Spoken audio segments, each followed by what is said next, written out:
how's it going? Welcome to another video on the Longevity Strength Coach channel. In this video we're going to be talking about technique.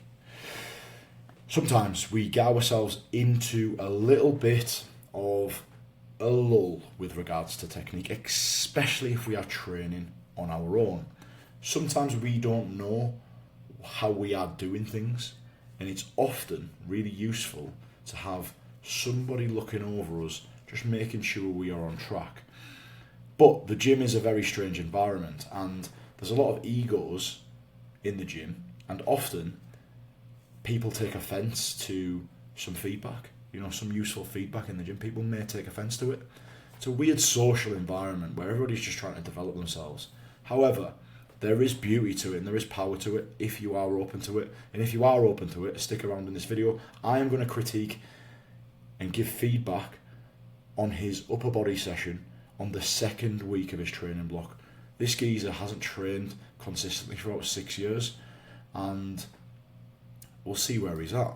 So take his learning points, take what I'm saying on board into your own training, is what I'm saying. And if you want, take the exercises as well. This is an absolute legendary upper body session on the longevity program. Every exercise is a needle mover. So first exercise is flat dumbbell bench press. I'm a believer that flat dumbbell bench press is better than barbell bench press. One thing I've noticed, and I'm absolutely loving this, is a little bit more narrow with the elbows on his second session. He's doing 3 seconds on the way down. He's doing a 1 second pause, a little bit wobbly, but as to be expected after his second session in. Good pause. This is glorious stuff. Breathing. I'm looking at his core now, checking his core. I'm looking at his intensity, his tempo, and his execution. So far, execution is good, his tempo is good, and his intensity needs to be about 90 to 95%. And as you can see, it is definitely there. One thing I want to say, right, this little thing here, how he gets the weights into a very positive pressing position is extremely useful, right? He's done this for years. He places the dumbbells on close to his knees, right at the bottom of his femur, and he does like a little mini leg raise to get himself straight. Look how high that dumbbell went there. Perfect position. And as you can see, when he locks out on his last rep, I didn't expect to be talking about this, by the way, but this is actually really useful, and I actually needed to do it because see how look at that. Look where he places the dumbbells. This gives him the confidence to train by himself at high intensity and not need a spotter, because he can, look at this. His arms are fully locked out, his knees come up, and he just places the dumbbells on the tops of his legs and uses it to help him get up. It's absolute beautiful, right? And I told him about this. I do this, and we all trained together, 15 years ago, and we learn to train alone as well. It's very important that we learn to train alone effectively. So yeah, 3 things I'm looking for is intensity, tempo, and the execution of the movement. I'm looking for full range of motion. I'm looking for elbow path, and that was a really good set, so I haven't got much negative feedback on that, which is tremendous. After this, after he does his top set, he does a back off set where he reduces the weight by 20%, and he tries to get more reps.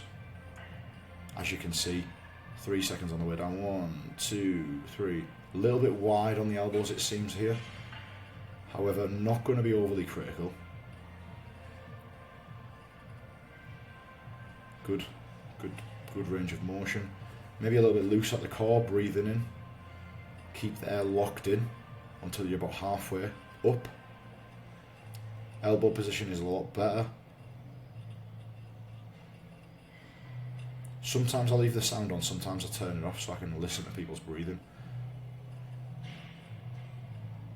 Again, I'm looking at intensity, so as the set finishes, I'm making sure that he's not finishing, he's not doing an easy set. And as you can see, that's a maximum.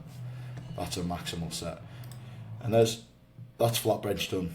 Flat bench dumbbells. Flat bench dumbbells is an absolutely unbelievable exercise for the growth of your chest, particularly because the amount of stress it puts on your chest, pectoral muscles at the lengthened position. It gains the most muscle mass of any chest exercise. Now you might get some machines that probably elicit a little bit more muscle growth, but some of these machines nowadays are ridiculous. Like they cannot be replicated with free weights. So we'll see how this machine gets on. After his flat dumbbell chest press exercise, he goes on to incline machine press.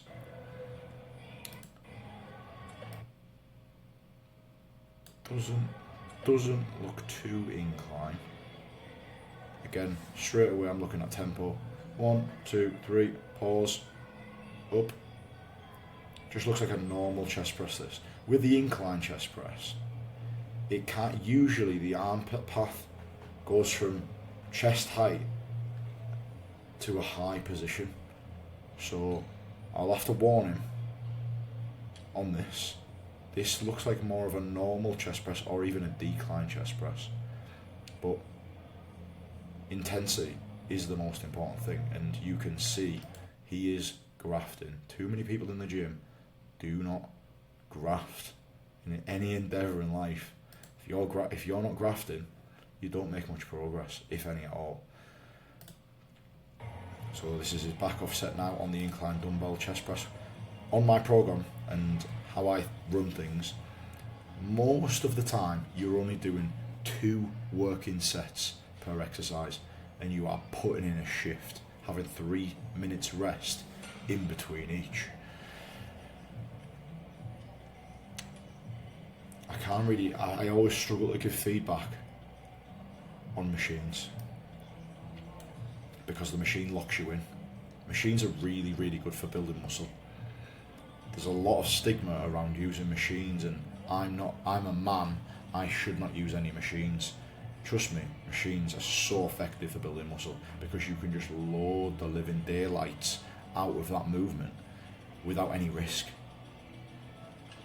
Tempo, 1, 2, 3, pause. There we go, there's the money.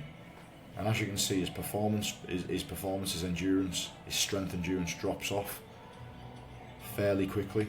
But again, he's on week 2. This will be flying soon. So there's his second chest pressing movement. Now he's going to finish his chest off with 2 sets of dips. Currently on the assisted dip machine. But we've got to start somewhere. Again, I'm looking for the same thing. Execution. Is he doing it to a full range of motion? Is he doing 3 seconds on the way down? Is he pausing at the bottom for a little bit?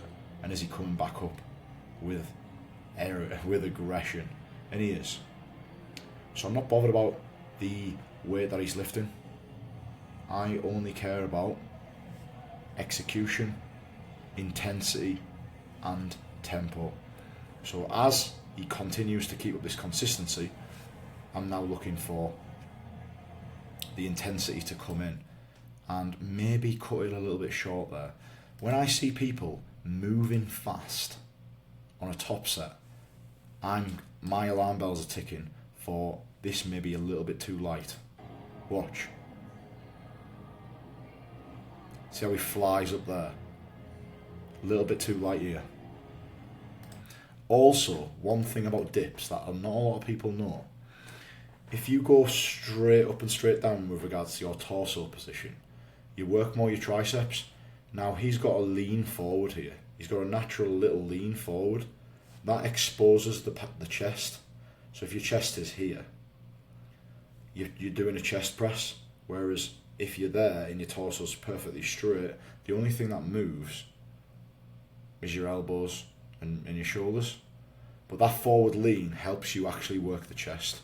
It's very important. It's a very subtle adjustment, and it's good to see that he's doing this here. Pause. Going a little bit too fast.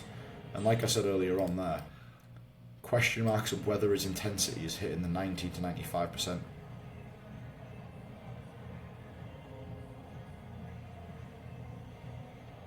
Maybe could have got another 1 or 2 reps there.